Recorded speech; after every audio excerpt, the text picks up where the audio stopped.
What? Never thought that the captain of the security and surveillance patrol could come from the Fleuve Cendra? Honestly, I'm pretty shocked too. There used to be a time when I thought I would never be able to join the guards. But as long as you can distinguish yourself through your accomplishments and skills, you'll eventually be recognized for your worth. If you look at it another way, my life at Fleuve Cendra has actually taught me a lot of valuable skills. Skills like how to barter with criminals or how to think in their shoes. Of course, I'd appreciate it if you could keep this a secret between us.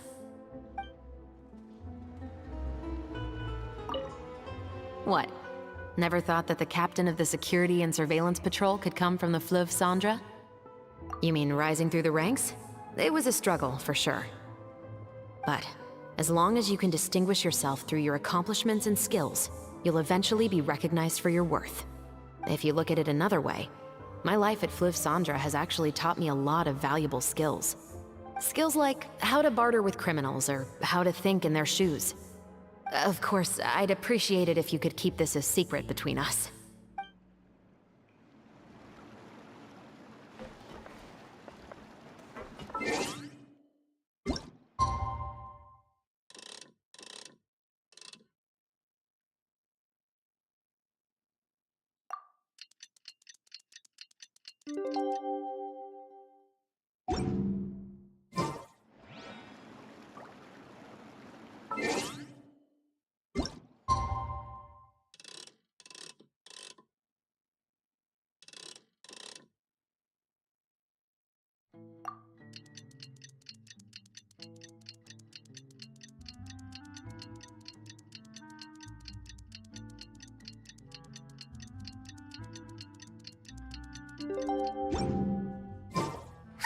It's filming time again! Our schedule is jam-packed for the next couple of days, too.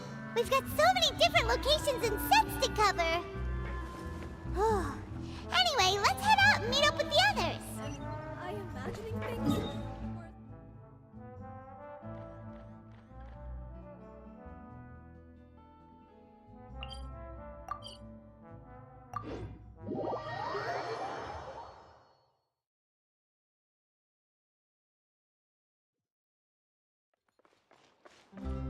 Squall and Fury!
Everyone, we're looking to wrap with our two main ladies today.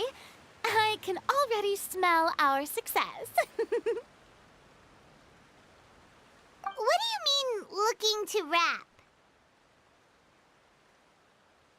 Oh, aren't you the expert now?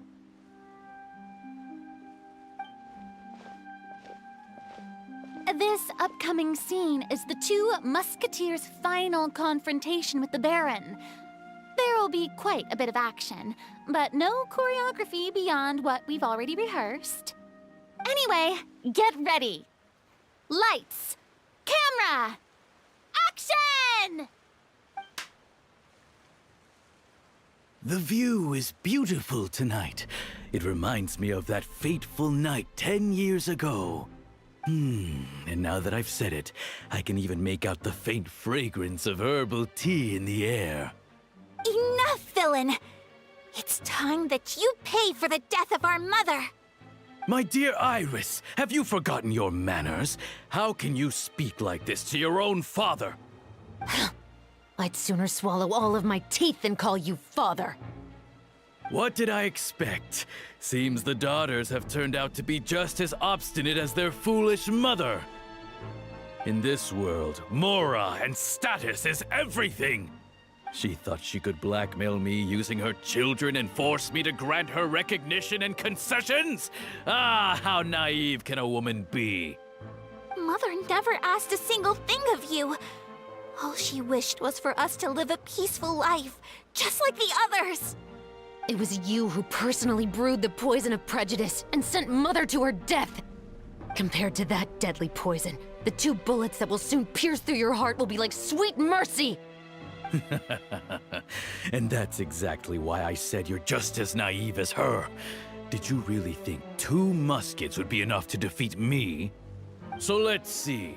What is stronger? Mora and power, or the 2 muskets in your hands? Get them! Tulip! There are too many of them! It'll be okay. We'll cover each other, Iris. And Mother will be watching over us, too.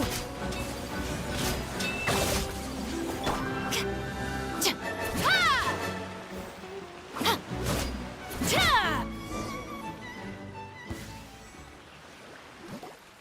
You've lost.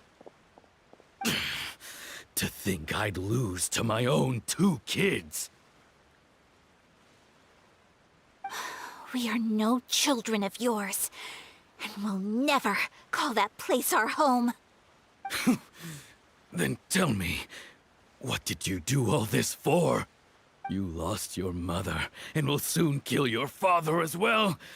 What will you gain in the end, other than sentences for your crimes? We will gain our long-awaited justice.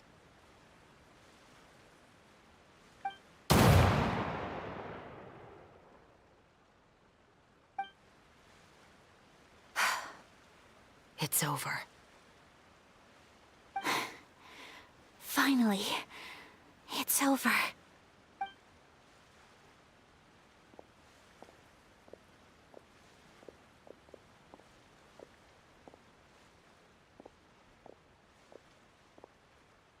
So, where will you go now, Tulip?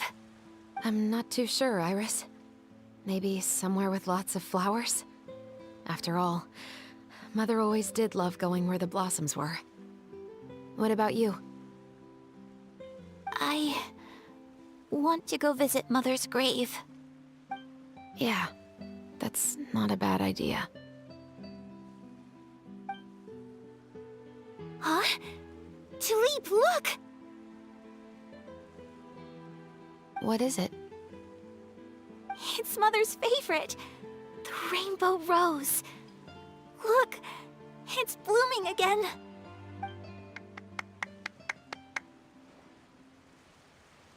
Excellent! That was beyond mesmerizing. Even I didn't expect the scene to go so well. And we got it in a single take. All right, everyone. We've got a wrap for Tulip and Iris. Congratulations, Ayaka and Chevrolet! Thank you. I didn't expect our parts to wrap so quickly. I wish I could savor the experience for just a bit longer. Paimon totally understands. Paimon's not ready to say goodbye to the clapperboard either. Filming has really been a lot of fun. You were great too, Chevrolet. The way you said, long-awaited justice. It gave Paimon chills. That is indeed my favorite line in the whole book. I still remember trying to act it out in my room the first few times I read it. Whoa, Paimon would have never guessed you're that type.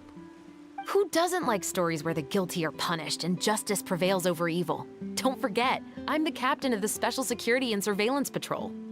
Captain, I have something urgent to report. Please excuse me, everyone.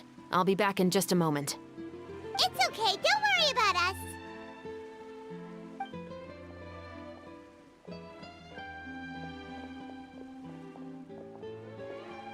Oh?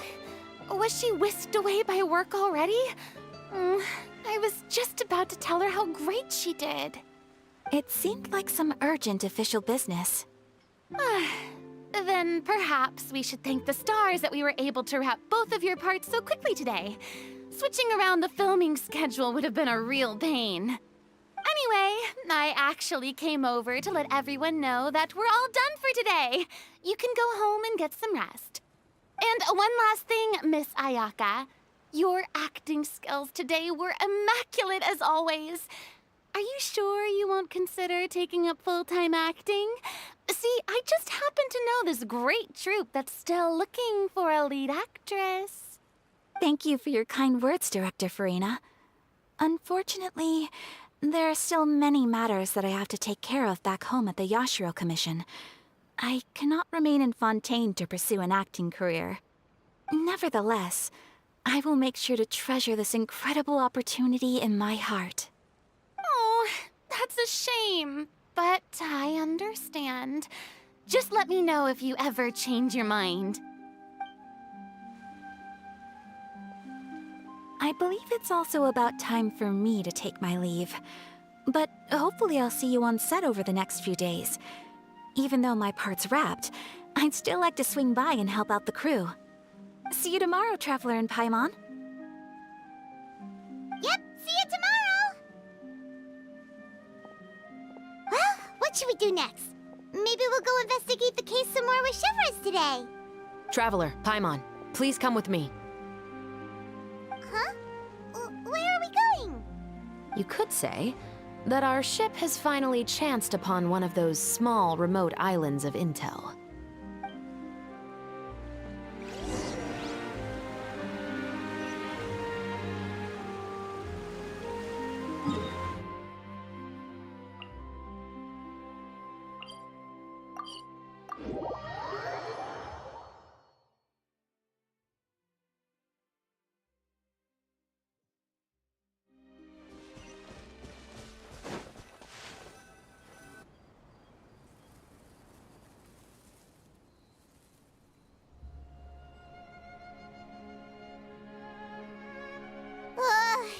Paimon's exhausted.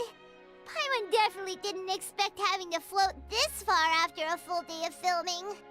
So, Chevres, why did you take us here? Affirmative. It wasn't anything conclusive, but it should show us a clear way forward. Have you ever heard of someone by the name of Emily? Oh, you mean that famous perfumer? She's a good friend of mine. She's lent me her aid several times in the past to resolve some difficult cases. After I discovered the rainbow rose at the scene of the murder, I sent it to her. After all, she's probably the foremost expert on flowers and scents in all of Fontaine. And then? There was nothing remarkable about the flower or the trace amounts of soil left on it. But according to Emily, the rainbow rose left by the killer was derived from a very rare cultivar. Huh. Paimon didn't know that there were different varieties of rainbow rose. Paimon just thought they grew everywhere in the wild. Flowers that are deliberately cultivated will always show some different features from those that bloom in the wild. We already knew that the rose left at the scene belonged to a special cultivar, but with Emily's expertise, we were able to pinpoint the place where it was first picked from. Oh, Paimon gets it now. So whoever first planted that rainbow rose was probably the killer. Precisely. And after we checked what we learned against some sales records from the past, we discovered that there's only one person in all of Fontaine who could grow and sell this specific cultivar. Really? And who is it? It's the novelist. But didn't you say he had an alibi? To be clear, I haven't changed my mind about him. I still don't think he was the one who pulled the trigger. However, that doesn't mean the true culprit never visited him at his home or never purchased a rainbow rose from his garden. Whatever the case, we will have to confirm a number of things with him. So you mean the next place we need to go is... Yes, we're going to pay him a visit at his home.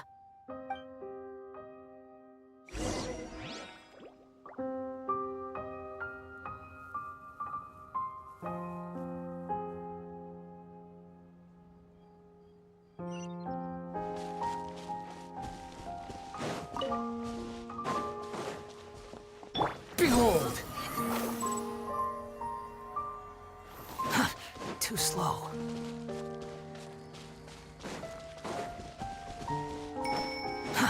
Too slow.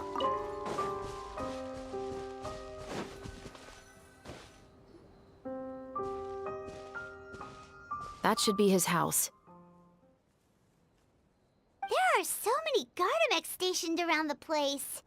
That's pretty unusual, right? According to what he told me last time we spoke, he hired them so he won't be harassed or disturbed. Huh. So there are a lot of flowers in his garden, but Paimon doesn't think we'll be able to pick one without alerting the Gardamex. Right.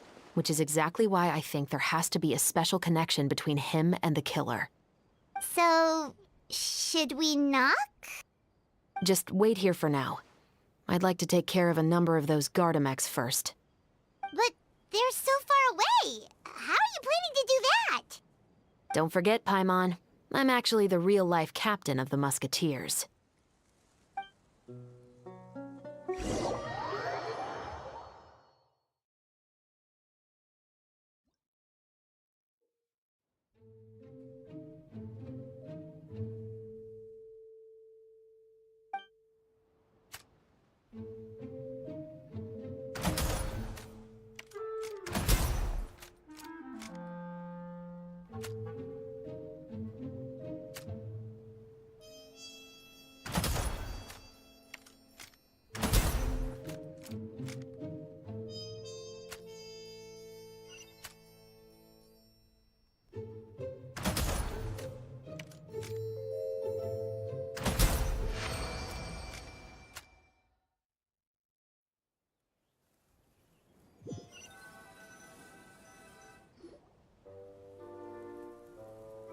All clear. Let's go. Wait! Paimon's a little nervous now that we know he could be the killer. Can we go over our plan of action again? I'll go knock on the door and make sure it's safe inside. Once we're sure that we're in the clear, I'll ask him to come with us for a quick round of questioning at the guard's headquarters. But can't we just arrest him? We still have no evidence that he's the killer, or that he lent the killer any direct aid. Still, it would be appreciated if you could pick a rainbow rose from his garden for me while I'm talking to him. It'll help the Marachose Phantom confirm Emily's theory. Sure, no problem. Just be careful, Chevres.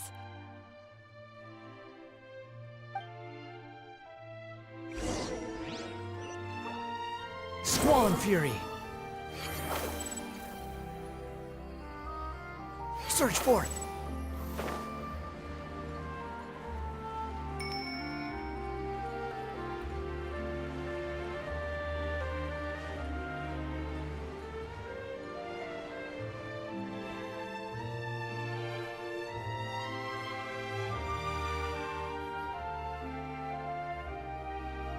Excuse me, Mr. Baptiste, are you home? Who could it be at this hour? Oh, it's you, Officer Chevres. Would you mind accompanying me to the guard's headquarters, Mr. Baptiste? We would like to ask you some questions about a case. Oh, is it still regarding the murder case from before? I cannot confirm or deny that at this time. So it is then. Listen, I need you to come with me, Mr. Baptiste. Miss Chevres, I'll save you the trouble.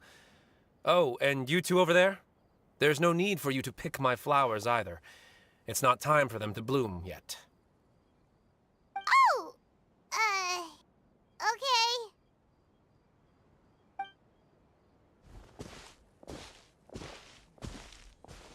By saving me the trouble, you mean... I will confess. I was the killer. Huh? He just admitted he's guilty! Please relax, everyone. I'm not armed. The musket you're looking for has been buried in my backyard. Then it's my responsibility to inform you, Mr. Baptiste, that everything you say right now will be used as evidence for the inevitable trial. Yes, I am perfectly aware of that. I must say, I hate this feeling. Oh? Is it because I confessed? Or because you've been proven wrong? Both, I suppose. For the same reason as the one I wrote out in my novel, of course. I did it to exact revenge.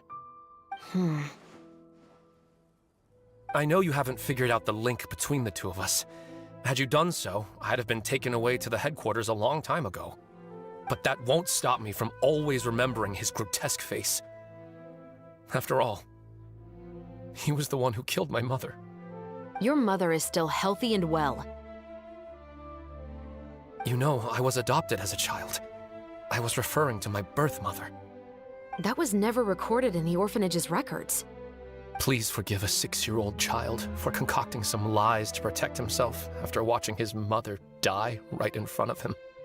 So, your novel, it was like a record of your life? No, of course not. It was a work of fiction with many embellished parts. But I am indeed the illegitimate son of a wealthy and influential man who abused his power to murder my mother. That part was 100% real. But the man you killed didn't have a Mora to his name. He was a hired assassin, an irredeemable beast who sank his fangs into a defenseless woman just for a few bags of Mora. But if that's really the truth, you wouldn't be telling us any of this now. You still haven't managed to take revenge against your father, the true mastermind behind it all. I never thought I'd hear that kind of thing from the captain of the Special Security and Surveillance Patrol. I'm simply skeptical about your motives. It's simple, really. I've grown tired of everything and don't want to shoulder this burden anymore. You may have considered me too soft to pull the trigger. Well, as it turns out, you are exactly right. I've become overwhelmed by the aftermath of the murder. So you're going to call a stop to your revenge, just like that? The true mastermind is too rich and too powerful for me. I've accepted that I will never be able to avenge my mother alone. And so what? The characters in your book never gave up. Now, Officer Shavras, I'm the one who has killed a man, aren't I? Are you trying to convince me to commit another crime? What's your father's name? How do you plan to prove the veracity of all of your claims? Well, I'd like to speak with you privately. Sure. Why don't we speak privately at the guard's headquarters? No, it has to be here. I must ensure that we won't be overheard. Fine. Let's talk here. When I said won't be overheard, I meant by anyone. I would like to speak with you and you alone.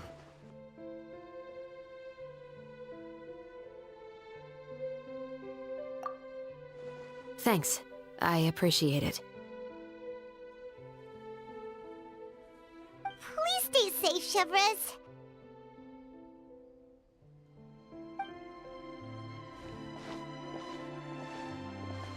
All right. Let's hear it. Will you really believe what I'm about to say? Well, that depends on what you're going to tell me. Fair enough. Fair enough. Then listen closely.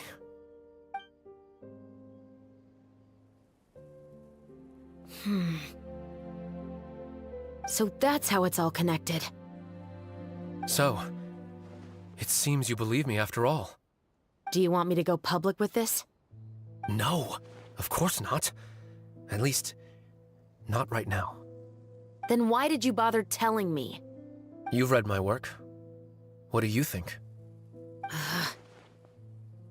Even if you were to go public with all of this right now, he'd simply deny everything. It's been too long. Almost 20 years. Anything that could be used as evidence has long faded away. Even if there might have been a solitary island of truth once upon a time, it has long sunk beneath the waves by now. Justice will never find him. Not if you don't try. I know that as the captain of the Special Security and Surveillance Patrol, you will always stand on the side of justice. But do you really think a cushy life in prison really constitutes justice for him? I bet he could lead an extremely comfortable life in the fortress of Meripede. What are you trying to say? I've been observing you from a distance. Your portrayal of the Musketeer was exquisite. Pull the trigger of justice against him. Let the villain get what he deserves. You want me to let you go so you may complete your revenge? No, Officer Chavras. I know that would be impossible. No. What I'd like is for you to perform the deed on my behalf. Oh, Chevra sure is taking her time. What could they be talking about anyway? Oh, Paimon's worried. What if he decided to attack her?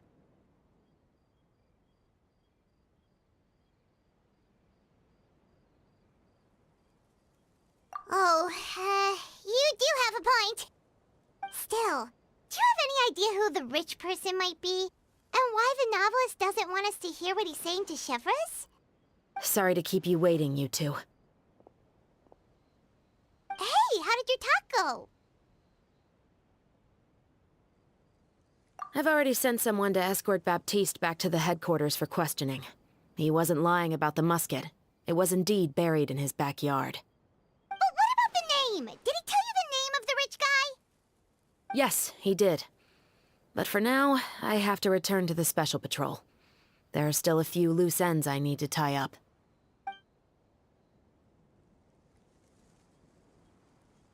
I'll probably be quite busy over the next few days, so apologies if you don't see me on set. All right, Paimon understands if you can't tell us everything you know. We'll just keep an eye on the Steambird then. Actually, there's still something else I need your help with.